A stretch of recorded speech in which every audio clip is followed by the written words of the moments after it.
ว่ามื้อนี้ก็ถือว่าพิเศษนะเอาบุญ2คืนนะบุญ2คืนยายแซ่ไปจำศีลอยู่บ่เมื่อคืนไปอยู่บ่ไปอยู่เนาะมาเอาบุญอีกคืนนึงนะก็สิว่าไปแล้วก็เฒ่ามีแต่ผู้เฒ่าอยู่นี่นั่งอยู่นี่นะมีแต่ผู้ที่ใกล้แล้วจวนเจียนแล้วในการที่จะเดินทางไปสู่ภพภูมิเบื้องหน้านะอยากไปแต่ละคนก็อยากไปสวรรค์อยากกลับมาเกิดเป็นคนอีกนะทุกคนที่ทำบุญก็ล้วนมีความใฝ่ฝันมีความต้องการในส่วนนี้นะในส่วนที่อยากบรรลุธรรมอยากพ้นทุกข์นะก็มีดอกเป็นจุดหมายที่สูงสุดแต่ว่ากำลังเฮานะส่วนมากคือบ่ทันพ่อนะก็เลยไปบ่ได้นะพ้นทุกข์บ่ได้ในเมื่อไปสู่เมืองพระนิพพานเมืองบ่เจ็บบ่ไข้บ่ป่วยบ่ตายบ่เศร้าโศกเสียใจไปบ่ได้นะก็จำเป็นจะต้องหวังนะหรือว่าความปรารถนาให้ได้ไปเกิดเป็นเทวดาซะก่อนในบรรดา6สันนะเกิดสวรรค์แล้วก็ขอให้กลับมาเกิดเป็นมนุษย์นะจะมีอวัยวะครบ32ประการนะก็คือเป็นผู้ที่สุขภาพร่างกายแข็งแรงแขนขาปกติหุ่นทรงต่างๆนะกระดูธรรมะทะแม่งแล้วก็สวยงามตามเพศชายเพศหญิงนะแล้วก็เกิดในฐานะที่ดีตระกูลที่ดีนะร่ำรวยนะนี่ทุกคนกับปรารถนาในส่วนนี้แม้แต่พระเจ้าประสงค์หรืออาตมาเนี่ยก็ปรารถนานะในส่วนนี้นะบ่มีผู้ใดปรารถนาในการที่จะอยากไปเกิดเป็นสัตว์เดรัจฉานบ่อยากไปเกิดเป็นหมูม้ากาไก่เห็นบ่มันแล่นอยู่อันบักขาวๆนะมาแล่นแล้วกลเนี่ยพอต้องจันนะฮู้จักเลยว่าหมาผู้ใดเป็นผู้เกี่ยวเข่านะมันติดนะติดขานะหมายถึงว่าเฮานะทุกคนนะก็บ่อยากไปเกิดเป็นสัตว์เดรัจฉานบ่อยากไปเกิดเป็นสัตว์หมูม้ากาไก่สารพัดสัตว์แล้วก็บ่อยากไปเกิดในเมืองนรกนะในส่วนนี้ทุกคนกันล้วนแล้วตั้งแต่อยากไปนะมีความสุขนะบ่อยากมีความทุกข์แต่ว่าบานี่นะในเมืองหัวจักจังซี่มีความอยากนะไปเกิดสู่สุคติภูมินะเฮาก็ต้องนะหัวจักวิธีในการจะบำเพ็ญนะบำเพ็ญบุญนะบุญในส่วนนี้ซึ่งพระพุทธเจ้าเพิ่นก็ตรัสไว้นะเพิ่นก็บอกไว้ว่ามีอยู่3กองนะโดยนะกองใหญ่ๆนะก็คือการให้ทานการรักษาศีลแล้วก็การปฏิบัติภาวนานะในส่วนนี้เฮากับพยายามในการที่จะประพฤติปฏิบัติทานศีลภาวนาให้ได้มากที่สุดในขณะที่ยังมีชีวิตอยู่มีลมหายใจอยู่อย่าไปเกียงว่าเฮาเฒ่าแล้วอายุหลายแล้วนะอาตมาเคยได้ยินโยมนะผู้เฒ่านะก็เจ้าส่วนว่าไปพ่อใหญ่ไปย้ายไปจำศีลนะจำศีลน้ำเพิ่นว่าซั่นย้ายแล้วก็พ่อใหญ่ตอบว่านะโอ้ยกูนั่งบ่ได้น้ำเขาดอกนะย้ายก็บอกว่าคอยนั่งบ่ได้น้ำเขาดอกนะนั่งไปนั่งทำวัดนะเพิ่นนั่งสมาธินั่งฟังเทศน์บ่ได้นะเพิ่นดอกนะเจ็บแอวเพิ่นว่าปวดขานั่นในเมื่อเว้าจังซั่นมันก็เป็นกำแพงขวางกั้นการที่จะสร้างคุณงามความดีในรูปแบบที่สูงขึ้นกว่าการให้ทานนะบาดเฮาสิไปทาวันใดเดือนใดปีใดเฮาจะก่อนที่จะร่างกายแข็งแรงคือจังวัยรุ่นเขาเจ้านะก็เป็นไปบ่ได้นะสำหรับอัตภาพที่เป็นอยู่ในปัจจุบันนอกจากที่จะยกเครื่องใหม่นะรู้จักอยู่บ่ยกเครื่องใหม่นะคือตายนะสละตาย นะย่อมขาดใจตายนะไปเกิดเอาใหม่กลับมาเกิดเอาใหม่เป็นมนุษย์นะแต่ว่าเฮาก็รับรองในบ่ว่าเจ้าของหลังจากที่สิ้นอัตภาพก็ความเป็นมนุษย์สิ้นร่างกายที่เจ้าของถือครองอยู่นี่จะได้กลับมาเกิดเป็นมนุษย์นะในส่วนนี้ในเมื่อฮู้จักจังซี่นะคือบ่แน่นอนว่าเจ้าของได้กลับมาเกิดสู่ความเป็นมนุษย์นะในเมื่อเป็นจังซี่กับพยายามในการที่จะสร้างนะบุญ3กองท่านศีลภาวนานี่ให้ได้มากที่สุดตามกำลังที่เจ้าของเป็นอยู่เป็นเด็กหน่อยก็สร้างซ้ำกำลังเจ้าของเป็นบ่ว่าหั่นเล็กน้อยนะมานั่งฟังเทศน์อยู่นี่3คน4คนลูกศิษย์อาจารย์มหาออกนะก็เฮ็ดตามกำลังเล็กน้อยนะก็บ่ว่ากันการสิเข้าใจมันก็บ่เข้าใจดอกนะแต่ว่าก็อาศัยว่าเฮ็ดเอาบุญนะเฮ็ดเอาบุญบ่ได้เฮ็ดเอาปัญญานะสามารถนั่งฟังเทศน์นี่ล่ะนะ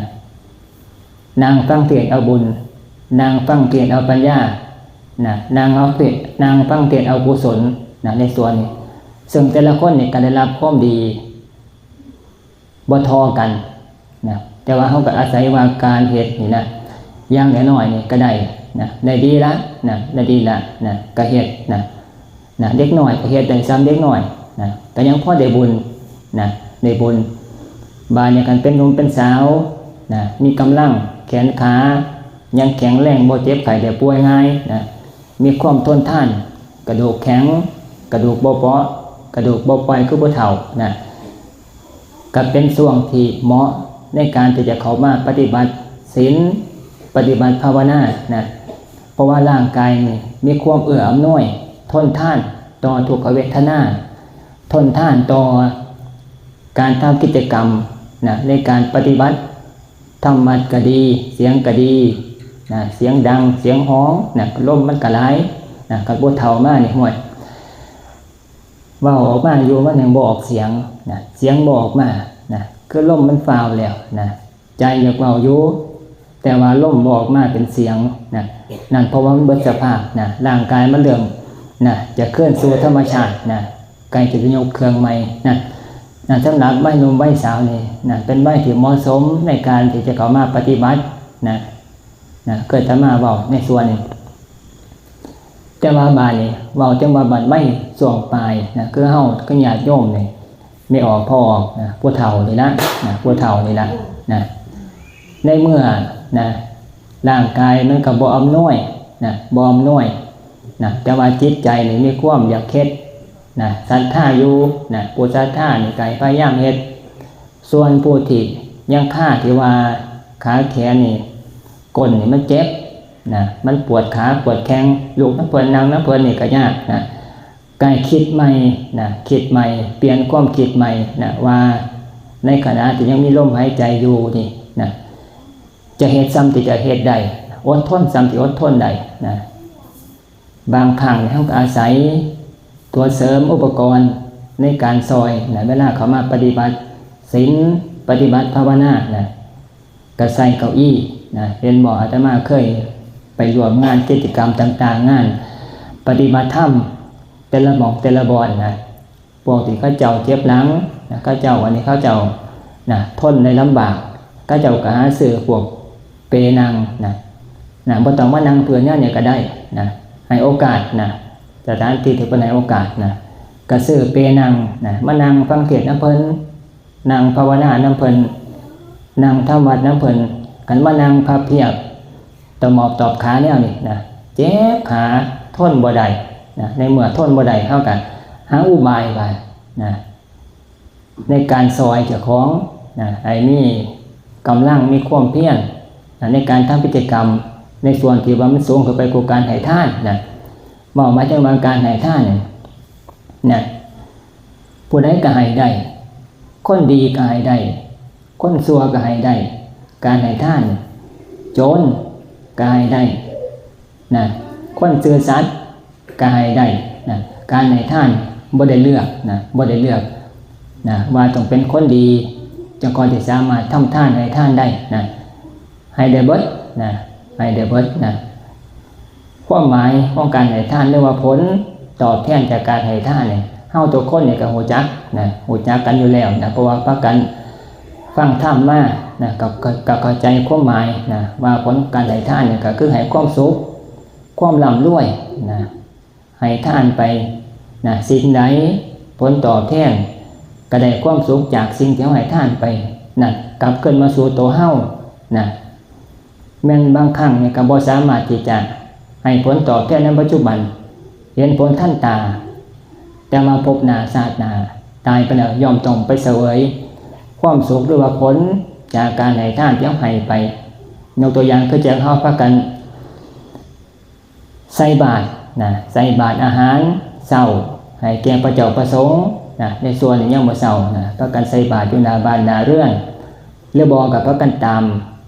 มาทรงจังหันอยู่ที่วัดนะมีปิ่นโตหิวมามีกระตากระหิวมานะมีข้าวบ้างมีอาหารบ้างมีขนมบ้างมีนมบ้างนะสารพัดอย่างนะคือการให้ทานใส่บาตรนะแก่พระเจ้าประสงค์ผลตอบแทนก็คือเฮ็ดให้เฮาศาสนานะตัวนี้เว้าศาสนานะคือได้มีกินมีใส่มีกินมีใส่มื้อบ่อยากนะซ้ำเที่ยวให้ทานนั่นล่ะนะซ้ำให้ทานกันผู้ใดให้หลายให้มากมันก็หล่นจากกินจากใส่นะมันก็เป็นของที่มันเหลือเก็บบางครั้งก็เปลี่ยนเป็นมูลค่าเป็นโกดังนะเขาในเราก็หลายเต็มกินบ่เบิดนะหรือบ่ก็จะเป็นเศรษฐีก็มันหลายแห้งนะเพราะว่าผลจากการให้ทานนะให้หลายมันก็หล่นออกไปกันผู้ใดให้ซ้ำได้กินได้ยากนะซ้ำใส่บาตรซ้ำให้ทานธรรมดาเลยนะบ่ได้ให้มากนะก็พอได้กินพอได้ใส่บ่ถูกบ่อดบ่อยากพอได้มีกินมีใส่นะแต่ว่ากันอยากรวยบาดอยากร่ำอยากรวยอยากเป็นเศรษฐีบาดก็ให้สมกับความร่ำรวยนะคือผลตอบแทนที่มันจะเกิดขึ้นนะบ่ว่าให้10 บาทอยากได้หมื่นอยากได้แสนนะให้เข้าใจว่าธรรมพระพุทธเจ้านี่นะที่เพิ่นสอนนี่นะเพิ่นสอนตามเหตุตามผลนะบ่ได้เหนือเหตุเหนือผลนะให้ทานจริงไหนผลตอบแทนก็ได้ซ้ำที่เอาให้ทานในส่วนนี้นะจะมาเฮาก็เฮ็ดแต่ว่าอาตมาบ่ได้บอกว่าให้ไปขายหน้าขายสิ่งของต่างๆเอามาให้ทานเลยนะพระพุทธเจ้าเพิ่นบ่ได้สอนแบบนั้นนะเพิ่นก็บอกว่าให้ซ้ำที่เจ้าของให้ไปแล้วบ่ทุกข์เจ้าของบ่เดือดเจ้าของนะบ่ทุกข์เจ้าของบ่ทุกข์ผู้อื่นนะในส่วนนี้นะจัดสรรในการให้ทานนะตามทรัพย์ที่เจ้าของมีอยู่นะต้องเบิ่งมาถุงเจ้าของนะมีมูลค่ามีรายรับนี่ซ้ำใดนะมีรายรับซ้ำใดนะแต่อาชีพเนี่ยบ่คือกันบ่เห็นผู้อื่นให้หลายเจ้าของสิไปให้ซ้ำผู้อื่นนี่นะก็บ่ได้นะบุญหรือว่าอานิสงส์ที่มันจะเป็นผลตอบแทนนี่เพิ่นบ่ได้วัดที่มูลค่านะโดยทายเดียวนะขึ้นอยู่กับความเสียสละอยู่ในใจนะเป็นมูลค่าผลตอบแทนว่าจะได้บุญหน่อยบุญหลายนะซึ่งคำว่ามูลค่าแล้วความเสียสละออกไปจากใจนี่นะเฮาก็บ่มีเครื่องวัดนะบ่มีตาสั่งเป็นตัวมาผู้นี้ให้ซ้ำนั้นซ้ำนี้จะได้น้อยได้หลายจะพอได้เป็นเศรษฐีแล้วบ่ในส่วนนี้นะซึ่งเพิ่นหมายถึงว่านะอาศัยความเสียสละออกไปจากใจนะตัวนี้นะเป็นมูลค่าเป็นเครื่องวัดว่าได้อานิสงส์มากอานิสงส์หน่อยนะบาดนี้ก็เลยสิเว้าเกี่ยวกับเรื่องมาจัดสรรแบ่งทรัพย์สินออกเป็น4กองนะ4กองนะโดยอาศัยทรัพย์เจ้าของนี่ล่ะที่มีอยู่ในครอบครัวเจ้าของที่หามาได้นะว่านิดหน่อยมีหลายเนี่ยก็จัดสรรแบ่งออกไปนะ1นะกองที่1เพิ่นว่าเอาไว้ถ้าเลี้ยงครอบครัวเจ้าของนะหาบ่ได้ตัวไหนก็จัดสรรแบ่งในการที่จะจับจ่ายใส่เลี้ยงคนในครอบครัวบิดาบ้างมารดาบ้างนะถ้าเกิดว่าเพิ่นยังมีชีวิตอยู่นะเลี้ยงคนในครอบครัวสามีภรรยานะบางคนเป็นสามีก็เลี้ยงภรรยาบางคนเป็นผู้เก็บเงินคือภรรยาเก็บเงินนะก็ใส่ใจเลี้ยงผัวนะให้เหมาะสมแล้วก็เลี้ยงลูกนะส่งเสียลูกนะได้กินได้ใช้ได้เรียนหนังสือนะเก็บไว้ในส่วนอย่างนี้คือกองหนึ่งนะให้ในสมตามฐานะที่เจ้าของมีเงินอยู่ในถุงเจ้าของนะนี่ในส่วนอย่างที่1กองที่1 อย่างที่สองบาทนะใส่ในการที่จะฝังดินไว้เป็นว่านะในการทำบุญนะทำบุญฝากไว้นะในพุทธศาสนานะนอกศาสนาบางนะเกี่ยวกับเรื่องให้ท่านทั่วไปนะให้ท่านแก่สัตว์สาวาสิ่งก็ให้ไปนะทุกอย่างนะแต่วันหลักก็คือการให้ท่านในพุทธศาสนานะให้แก่พระเจ้าประสงค์วัดพระอารามต่างๆนะผู้ประพฤติปฏิบัติดีปฏิบัติชอบอานิสงส์มันมีมากกว่าการให้ท่านทั่วไปนะเพราะว่าทางเดินของไงในพุทธศาสนานี่เป็นทางเดินแล้วก็เป็นเครื่องมือในการที่จะพ้นทุกข์นะคือมรรคมีองค์8นั่นแหละเป็นเครื่องที่จะผลิตผลจากการให้ท่านของเฮามีอานิสงส์มากนะให้ท่านแก่สัตว์สาวาสิ่งแก่บุคคลทั่วไปที่บ่มีศีลนะหรือว่าให้ท่านแก่สถานที่ต่างๆนะก็เจ้าก็ได้ใส่นะซ้ำนะแต่ว่าบ่แม่นเครื่องมือในการนำพาสู่ความพ้นทุกข์นะอานิสงส์มันก็มีอยู่แต่มันก็บ่มากก็มาเทียบเคียงกับนะในขอบเขตพุทธศาสนาแก่พระเจ้าประสงค์นะในส่วนนี้นะนี่อย่างที่สองก็คือฝังดินไว้นะให้ท่านแล้วก็ฝังดินไว้นะมันเทียบเคียงนะคือว่าให้ท่านไปก็เป็นอริยทรัพย์นะเพื่อว่าเวลาตายจากโลกนี้ไปจะได้กินได้ใช้ได้ไปเกิดสวรรค์พอพ้นจากการให้ท่านนะในส่วนอย่างที่สองนะมันอย่างที่สามบาทนะใส่ในการที่จะลงทุนประกอบอาชีพกิจการเจ้าของให้มีความเจริญสืบต่อไปนะบางคนนี่ก็เอาไว้แต่ใส่ในการที่จะนะก็ปลูกมันเนาะสมมติในฟังบางคนนี่เฮ็ดไร่มันนะก็ต้องเก็บเงินส่วนหนึ่งไว้เอาไว้แต่ลงทุนเพื่อปีหน้านะบ่มันบ่มาได้มากแบบไปกินไปใส่จนเบิดนะก็บ่แม่นนะต้องเก็บไว้แต่ลงทุนสืบต่อไปในปีหน้านะในส่วนนี้อย่างที่สามบางอย่างสุดท้ายเป็นว่านะกินเล่นเที่ยวนะในครอบครัวเจ้าของนะเอาใส่ในการเอาไปใส่ความบันเทิงนะตามฆราวาสญาติโยมของเฮานะใส่ผ้าคนในครอบครัวผ้าลูกผ้าหลานผ้าเมียนะไปเข้าห้างบ้างนะไปช็อปนะใส่คำว่าไปช็อปก็ได้นะแล้วแต่วัยแล้วแต่คนนะไปเบิ่งหันเบิ่งนี่ไปกินหมูกระทะบ้างนะสมมุติให้ฟังนะนี่ใส่ใจนะเพื่อไว้กำไรในชีวิตของเจ้าของนะให้มีความสุขนะสมอัตภาพยังเป็นโยมนะนี่กระจัดสรรแจกแบ่งเกี่ยวกับเรื่องทรัพย์เจ้าของให้มันถูกต้องแนวนี้นะเฮาก็สิบ่ได้ขาดสิ่งนั้นสิ่งนี้นะเฮาก็สามารถที่จะทำหน้าที่และเอาทรัพย์นั้นไปใส่ใจได้นะจะเรียได้นะสมบูรณ์นะในการมีอยู่นะเฮาก็ได้บุญด้วยนะทำหน้าที่ในครอบในครัวนะก็บ่บกพร่องนะแล้วก็สามารถที่จะนะทำมาหากินสืบต่อไปนี่กันนะมีกินมีใส่สืบต่อไปนะในส่วนนี้นะเกี่ยวกับเรื่องการให้ทานนะบางอย่างต่อไปอีกบางนะบอกเกี่ยวกับเรื่องศีลบางในเมื่อเฮานะเข้าสู่วัยชราวัยแก่ไปแล้วนะก็พยายามในการรักษาศีล5ข้อให้มันได้เป็นพื้นฐานนะพื้นฐานนั่นนี่ศีล5ข้อเนี่ยให้มีนะคันมีศีล5ข้อเนี่ยความทุกข์ความเดือดร้อนใจในใจนี่ก็จะมีหน่อยนะคันผู้ใดรักษาดีศีล5ข้อบ่บกพร่องนะใจก็บ่มีความกังวลเพราะว่าบ่มีโทษบ่ได้สร้างโทษนะมันก็เลยบ่มีทุกข์คันตายขาดจากโลกนี้ไปแล้วก็หวังเลยว่าสิไปสู่สุคติไปเกิดสวรรค์แล้วก็สามารถที่จะกลับมาเกิดเป็นมนุษย์ได้นะถือเอาอัตภาพความเป็นมนุษย์ได้อีกนะพอศีล5เป็นเครื่องตัดสินคุณสมบัติความเป็นมนุษย์นะในส่วนนี้บาในเมืองมีศีล5ข้อบานี่นะการรักษาศีลอุโบสถศีล8หอดวันพระวันเพ็ญนะ8ค่ำ15ค่ำบ่ต้องบอกว่าสิจะเป็นเขาพรรษาออกพรรษาดอกนะกันสิไปทาจะตั้งแต่เขาพรรษานี่3เดือนนะนอกจากกันเป็นตายช่วงออกพรรษานะเลยบ่ได้รักษามาทุกศีลนี่ละนะทุกศีลตลอดปีจนกว่าจะเสียชีวิตจนกว่าที่จะบ่สามารถมีกำลังมีแรงกายนะจะเฮ็ดได้นะเฮ็ดไปนะรักษาศีลอุโบสถนะรักษาเอาบุญนะเบื้องต้นเอาบุญ คันได้เฮ็ดแล้วก็มีความดีใจว่าเจ้าของรักษาศีลนะมันก็ได้บุญนะเพราะว่าจิตใจมันไปยึดเกี่ยวกับเรื่องว่าเจ้าของรักษาเนี่ยว่าเป็นการกระทำคุณงามความดีเป็นการรักษาศีลนะตายขาดใจตายไปแล้วเนี่ยกันใจมันไปเกาะเกี่ยวนะว่าเจ้าของรักษาศีลนะก็สามารถไปเกิดสวรรค์ได้นะดังเช่นก็จังอาตมาเว้านะประวัตินะเมื่อคืนเนี่ยเว้าไปอยู่เมื่อคืนวันพระนะบอกเกี่ยวกับเรื่องคนลูกน้อง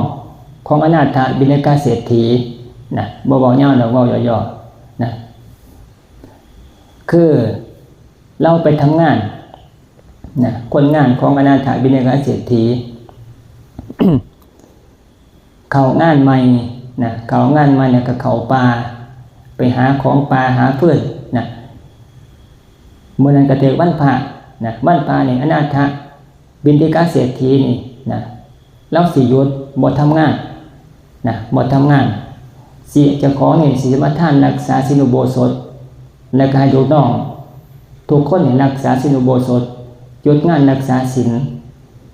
แต่ว่าบาดนี้คนงานผู้นี้เข้าใหม่นี่นะบ่ฮู้จักนะเคยเข้าป่าไปหาเพื่อนหาพวกของกินต่างๆเอามาเข้าลงครัวนะก็ออกแต่เช้าเลยบ่ฮู้จักว่าเขารักษาศีลบาดนี้กลับมาจากป่าเขาเลื่อนมาเขาบ้านของอนาถบิณฑิกเศรษฐีผู้ที่เป็นเจ้านายนะเข้ามา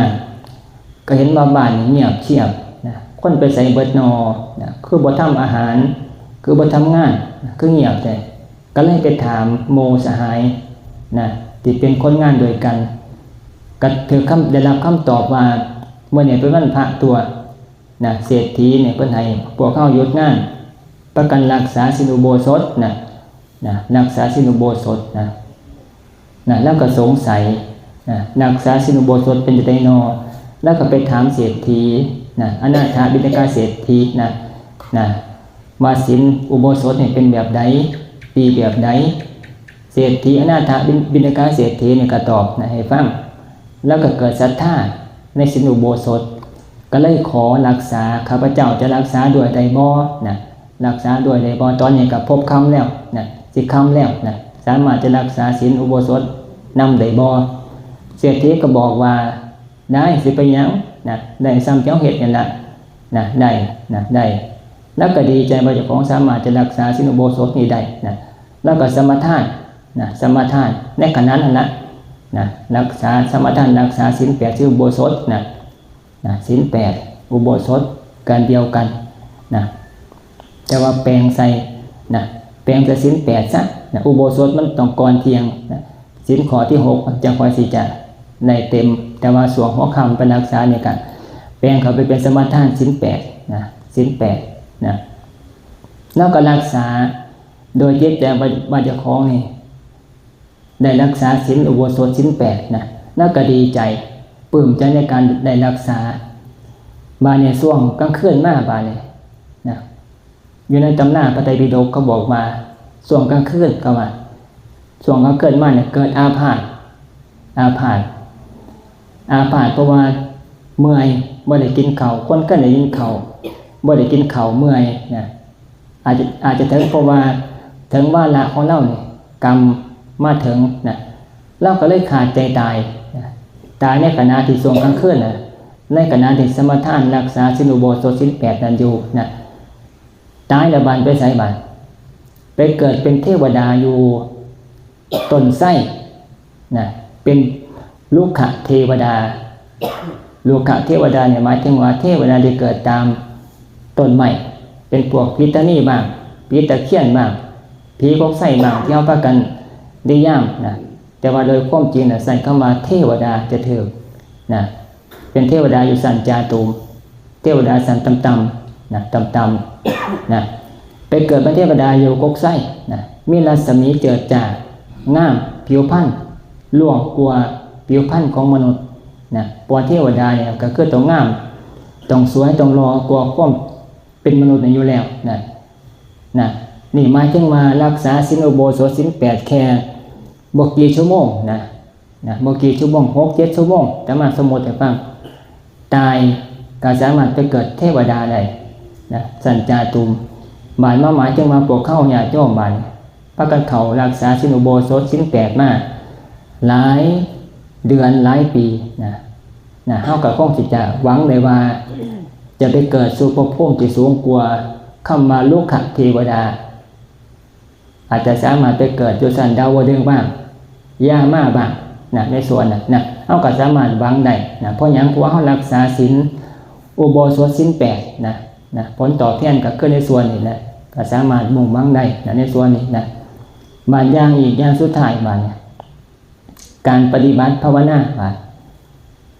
ในเมื่อเฮามีการรักษาศีลอุโบสถศีล8แล้วบางนี่นะตามปกติสายวัดป่าสายปฏิบัติของเฮา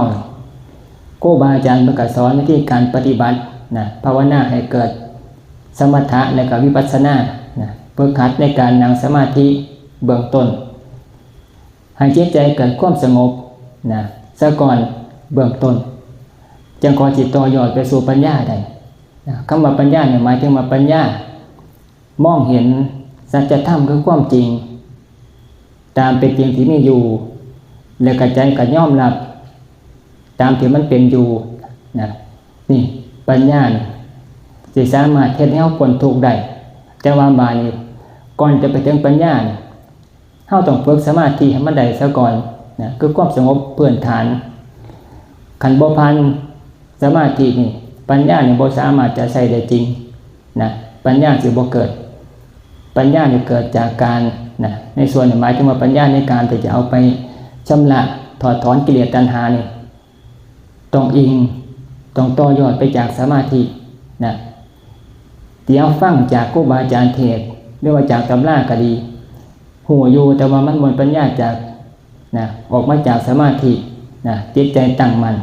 เฮาหูอยู่แต่ว่าเฮาบ่สามารถที่จะเอาไปเฮ็ดได้เป็นความทรงจำซื่อๆเป็นหยังคือว่าจังซี่สมมุติให้ฟังก็จังครูบาอาจารย์เพิ่นบอกว่าไปขึ้นมาเทศน์ก็ว่าพุทโธเด้อพุทโธพุทโธเบิ่งลมเข้าลมออกจิตใจสิรวมเป็นสมาธิเพิ่นก็สอนถึกอยู่เด้บอกถึกอยู่แต่ว่าบาดเฮาสอนเจ้าของได้แล้วบ่ตำราหมายถึงว่าตำราพุทโธหายใจเข้าก็ว่าพุทหายใจออกก็ว่าโธนี่คือตำราบาดเวลามานั่งสมาธิเฮาเฮ็ดได้อยู่บ่บาดบ่ได้บ่ได้จิตใจบ่อยู่กับพุทโธอยู่ข้าวนึงนี่ก็หายไปสู่กับความฟุ้งซ่านหรือบ่ก็หลับไหลไปตามนิวรณ์ทั้งห้านี่มันเฮ็ดบ่ได้อันนี้คือกันเฮาฟังเฮาหูอยู่หูหอดนิพพานหูหอดพรหมพุ่นแต่ว่าเฮาเฮ็ดบ่ได้เฮาก็บ่ได้รับผลตอบแทนดังที่เฮารู้จักจังว่าจำเป็นในการที่จะปฏิบัติขันอยากพ้นทุกข์อยากถอนกิเลสตัณหาอยากมั่นคงในโลกสวรรค์อยากมั่นคงในการไปสู่พรหมโลกอยากมั่นคงในการไปโสดาบันแต่การทางข้าอนาคาอรหันต์ต้องไปจากสมาธิหลีกเลี่ยงคำว่าสมาธิบ่ได้อย่างน้อยๆต้องคณิกะสมาธิคือความสงบเกิดขึ้นในใจเจ้าของปฏิบัติสมถะนั่งสมาธิหรือบ่ยังจงกรมก็ได้มีสติรู้กายรู้ใจอยู่สติสมาธิของพุทธเจ้าต้องบ่ทิ่มจิตทิ่มกายต้องมีกายแล้วก็มีใจอยู่ก็รู้ใจเจ้าของอยู่แล้วก็รู้กายบ่ทิ่มกายเบื้องต้นในส่วนที่มันว่างกายไปเหลือเฉพาะจิตอันนั้นเป็นเรื่องของความละเอียดสิบ่ทันเว้าบ่เว้าไปบอกเฉพาะเบื้องต้นในการปากทางในการที่จะเข้าสู่ความสงบนี่ฝึกนั่งสมาธินี่สิใช้คำบริกรรมอะไรก็ตามสร้างต้องมีความรู้สึกกายแล้วก็รู้สึกใจอยู่เบื้องต้นสัมพุทโธลมเข้าก็ว่าพุทลมออกก็ว่าโธกำหนดเบิ่งเอาพุทโธลมเข้าลมออกนี่เป็นที่ตั้งไว้ในการทำงานแล้วก็รับตาลงไปเบื้องต้นบอกว่ารับตาซะก่อนรับตาลงไปแล้วก็บอกเจ้าของว่าเสียงพุทโธตั้งไว้อยู่ที่หูดังลมเข้าก็ว่าพุทลมออกก็ว่าโธเป็นงานที่จะเฮ็ดในขณะนี้ก็ค่อยเบิ่ง เบิ่งซื่อๆนะเบิ่งลมมันเข้าลมออกนะแล้วก็บริกรรมพุทโธไปด้วยนะหรือบ่บางคนบ่ถนัดก็บ่ต้องบริกรรมก็ได้รู้ว่ามันเข้ามันออกซื่อๆนี่ตั้งไว้นี่คืองานของเฮานะบ่ต้องไปดีใจบ่ต้องไปเสียใจเบิ่งซื่อๆนะบ้านนี้ก็เตรียมพร้อมบอกเจ้าของเลยว่าจะเตรียมพร้อมในการจะเบิ่งความคิดที่มันหลงเข้ามานะมันจรเข้ามานะแต่ว่าเอาพุทโธนี่ตั้งไว้ลมเข้าลมออกเป็นตัวตั้งไว้เป็นงานอย่างมั่นคงสอนเจ้าของแบบสนิทจิตใจเลยว่าจะเฮ็ดงานตัวนี้ในขณะนี้ค่อยเบิ่งว่าความคิดมันสิเกิดขึ้นมานะความคิดเกิดขึ้นมาในเมื่อความคิดเกิดขึ้นมาปรุงแต่งเรื่องราวต่างๆเกิดขึ้นมาก็ฮู้ซื่อๆนะรู้แล้วจังซี่นะฮู้แล้วก็บ่ต้องหัวสร้างมันก็ยังมันอยู่ในลมเข้าลมออกอยู่เห็นอยู่นะการเห็นลมเข้าลมออกนี่อาตมาสิบอกในส่วนนึงบ่ต้องไปเพ่งอยู่ที่ปลายจมูกโดยทายเดียวตัวนี้เฮ็ดได้ยากอาตมาลองหมดแล้วเฮ็ดได้ยากสำหรับคนที่ฝึกใหม่สติยากหรือแม้แต่ฝึกเก่าก็สร้างนะมันสิหลุดไว้แห้งกันเอามาจ่ออยู่ที่ปลายจมูกนะลดหายไปโดยที่บ่รู้โตหายไปเป็น30-40นาทีจังค่อยรู้สึกตัวว่าเจ้าของหลุดไปแล้วนะ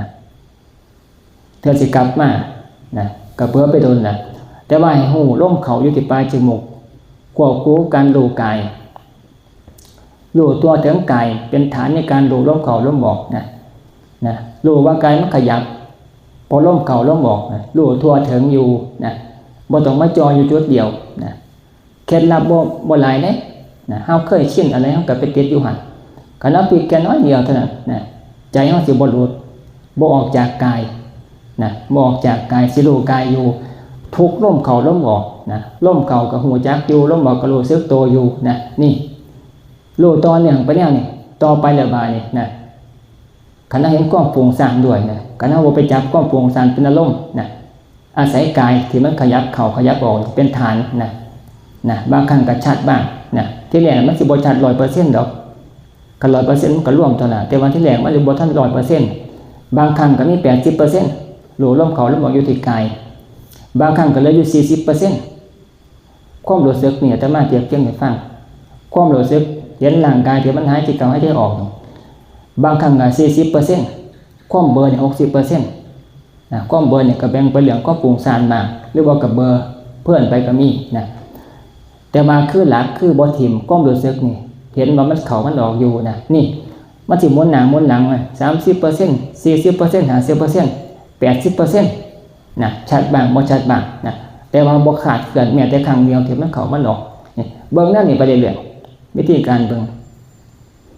มันต่อไปแล้วบาดอินทรีย์ของเฮานี่สติมันแก่กล้าบาดนี่มันสิชัดขึ้นมาเห็นมันสิเข้ามันออกนี่นะลมเข้าอยู่ที่กายมันเข้ามันออกสิชัดแจ่มใสนะแจ่มใสสิบ่เบลอความเบลอนี่สิเหลือน้อยแฮงนะเบิ่งไปเรื่อยๆเอาไปมาบาดนี่มันนิ่งแน่นอยู่บาดนะ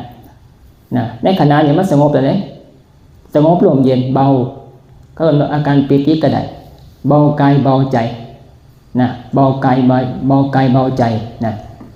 เห็นร่างกายหายใจเข้าหายใจออกอยู่นี่สติชัดอยู่กันตามเบิ่งไปเรื่อยๆบาดนี่มันสิคอยปล่อยกาย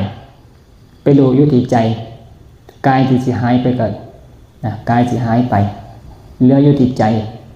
นะในส่วนนี้แต่เบื้องต้นกับเบื้องนั่นนะรู้กายและก็รู้ใจควบคู่กันนะอย่าถิ่มกายอย่าถิ่มใจนะเบื้องต้นนี่นะวิธีการปฏิบัตินะอาตมาก็เลยฝากไว้นะว่าเอาพอดีสมควรนะพอดีกับเมื่อยนะเอาพอจบ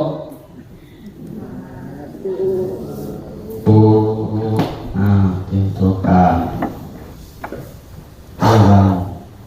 กล่าวที่เราในแม่ขอบคุณครูบาอาจารย์ธรรมะพระกำลังขึ้นโลกเป็นทางเมื่อยเลยเป็นไงเองอยากว่าสิเสียก็จะไม่ได้การเสียกราบขอรับประสานเถื่อนจบเหลือจบแล้วเลยทำจบลงไปแบบชัดเลยนะพระอาจารย์สุริยันต์